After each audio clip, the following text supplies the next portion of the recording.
صلی الله علیه وسلم فرمایي حدیث بخاری مسلم کې راغلی دی زه کله ننوتم دی جنت ته ما یو بنګله ولیدله او د هغې مخې ته یوه جینۍ ناسته وه او داسې یې کاوه نو ما اراده ما تپوس وکړو چې دا د چا ده چې لرجل من قریش دا د قریش یو کس دی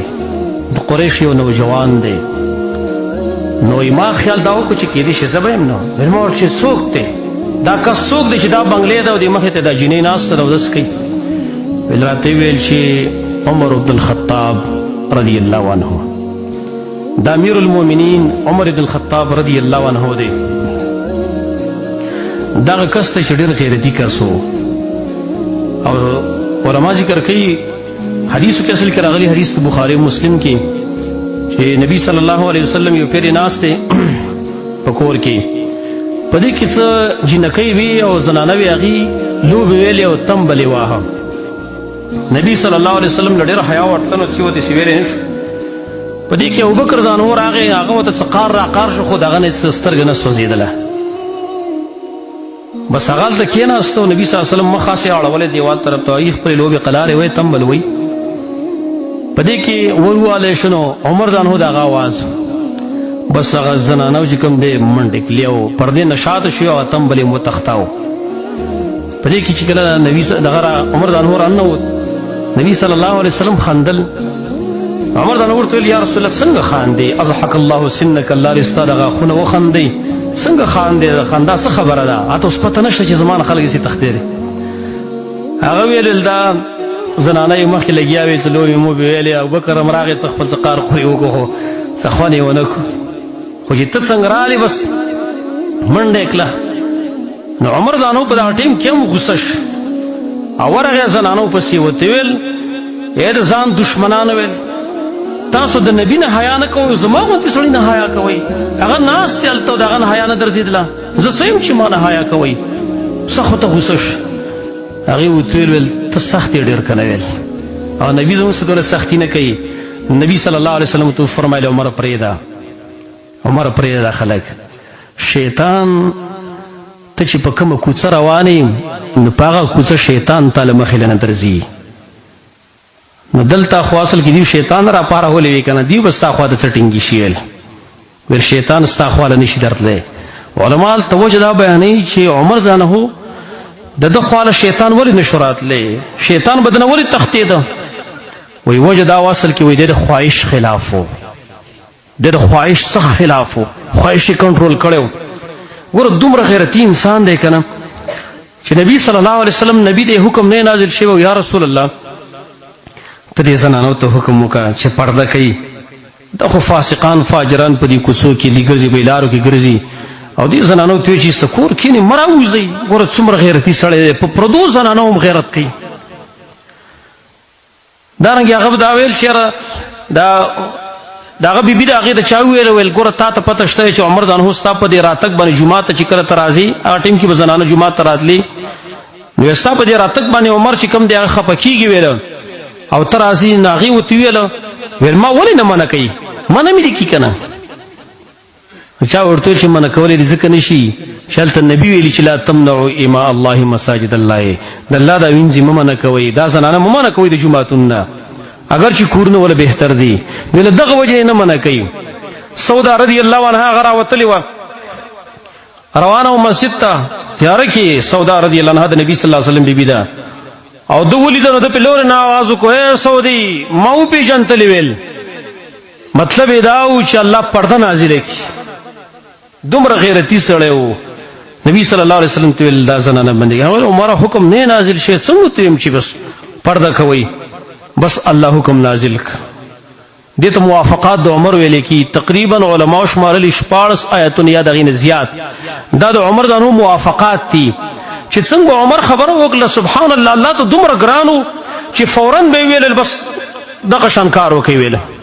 بدر کې قیدیان ونیولی شو تپوس وشو ویل څه چل وسو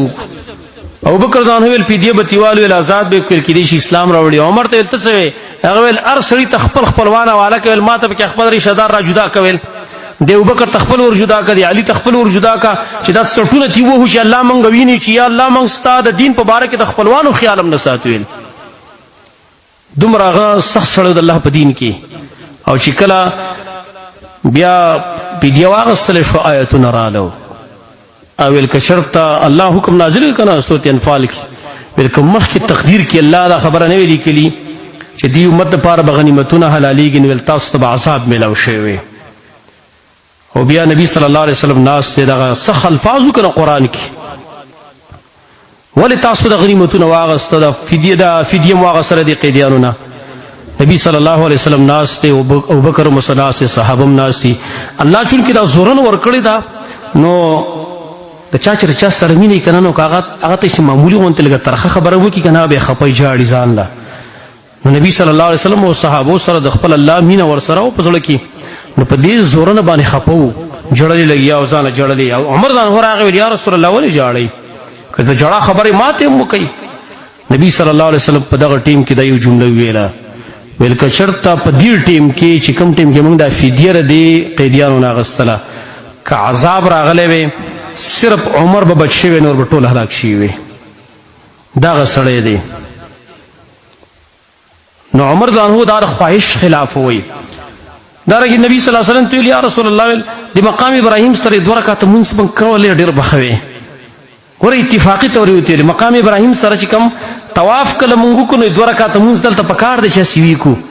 فورا الله حکم نازل کو واتخذوا من مقام ابراهیم مصلى د مقام ابراهیم سره زه د مانزه جوړ کې تاسو دلته مونږ کوي دې ته موافقات د عمر ویل کېدلی شي نو ځکه دته فورا الته جنت کې الله د سزا ور کړی دی چې نبی صلی الله علیه وسلم یې ارمان کړی چې دا زوی کېدی چې دا زوی زمای نو ما تاسو کو نبی صلی الله علیه وسلم فرمایا حدیث بیانوم چې دا بنگله د چاره چې دا جنیت مخې ته ناست چې دا د عمر ده نبی صلی الله علیه وسلم فرمایي صحابو ته لګي د عمر هم ناست دی وای ما اراده وکړه چې لږ دنه ورنه وزمه لږ د دې بنگلې سیل کوم د دې محل سیل کوم خود عمر غیرت را پیاد شو چې عمر ډیر غیرتی سړی دی بیرته واپس شو عمر ځانو په دغه ټیم کې ډیر زیات وژړل نبی صلی الله علیه وسلم ته یا رسول الله زما مور او پلار دستانه قربان وي زه په تا باندې غیرت وکم ته خو زمونږ پلارې خو نبی صلی الله علیه وسلم د عمر دومره خیال ساتي وي د عمر غیرت را پیاد شو بیرته راووتم وی نو لہذا په جنت کې دا بنگلی دا تیار کړی الله د مؤمنان د پاره دی نو چا د پاره به یو قسم بنگلا چا د پاره بل قسم بنگلا یو روایت کې راغلی دی چې نبی صلی الله علیه وسلم ته پیر جبرئیل راغی جبرئیل ورته راغی ورته ویل اے محمد صلی الله علیه وسلم خدیجه را روانه خدیجه رضی الله عنها د نبی صلی الله علیه وسلم په بیبیانو کې داسې یو بیبي ده چې نبی صلی الله علیه وسلم ته ډېر انتهایی ګرانه وه او د دې په ژوند کې نبی علیه السلام بله بیبي کړې هم نه وه او چې کله هغه وفات شوی و نو وروسته دور کې به نبی علیه السلام د هغې دوستانو ته تحفې لېږلې د هغې چې کومې ملګري وې هغې ته به تحفې لېږلې دا د خدیجې ملګري دي په مخه به یادوله په مخه به یادوله عایشه فرمایي چې ماله په بل چا دومره غیرت نه راته څومره به چې په خدیجې باندې غیرت راته وایي ځکه په مخه به نبی علیه السلام یادوله حالانکې مشره ښځه وه خو نبی علیه السلام سره ډېر احسانات کړي دي تسلی ځای و نو نبی صلی الله علیه وسلم خواته جبرئیل راغلی په دې کې خدیجه را روانه ده نو جبرئیل په دغه ټیم کې نبی صلی الله علیه وسلم ته فرمایي دا خدیجه در روانه ده ورته ووایه سبحان الله ته څه عجیب غوندې خلک دی الله ته څومره ګران و دا خلک د الله د دوی سره څومره مینه وه او دیو د الله سره خپل مقام څنګه په اعلی انداز باندې جوړ کړی و جبرئیل نبی علیه السلام ته وایي محمد صلی الله علیه وسلم دا د خدیجه را روانه ده ورته ووایه چې ستا رب په تا باندې سلام وایي سبحان الله ستا رب په تا باندې سلام وایي او ورته ووایه چې الله تعالی زیری درکوي ببیت فی الجنه په یو کور باندې په جنت کې من قصب چې د ډډې ملغلرې نه وي ډډه ملغلرې وي پای کې به شور شغب نه وي پای کې به خفګان نه وي خدیجه رضی الله عنها هغې ته د رب العالمین د هغې سلام یې ورته ورساو دا څومره خوش قسمته خلک دی چې نو سبحان الله الله ورته د عرش معلا نه سلامونه رالیږي دا هم دغه شان زموږ په شان انسانان وو کله کله سره تعجب کوي چې د صحابه کرام د دیو د عجیب انتحال له چې د الله سره د خپل تعلق دومره عظیم جوړ کړی دی چې الله وته کله سلامونه را لېږي، کله وته یو زیره را لېږي، کله وته بل زیره را لېږي. ابی ابن کعب رضی الله عنه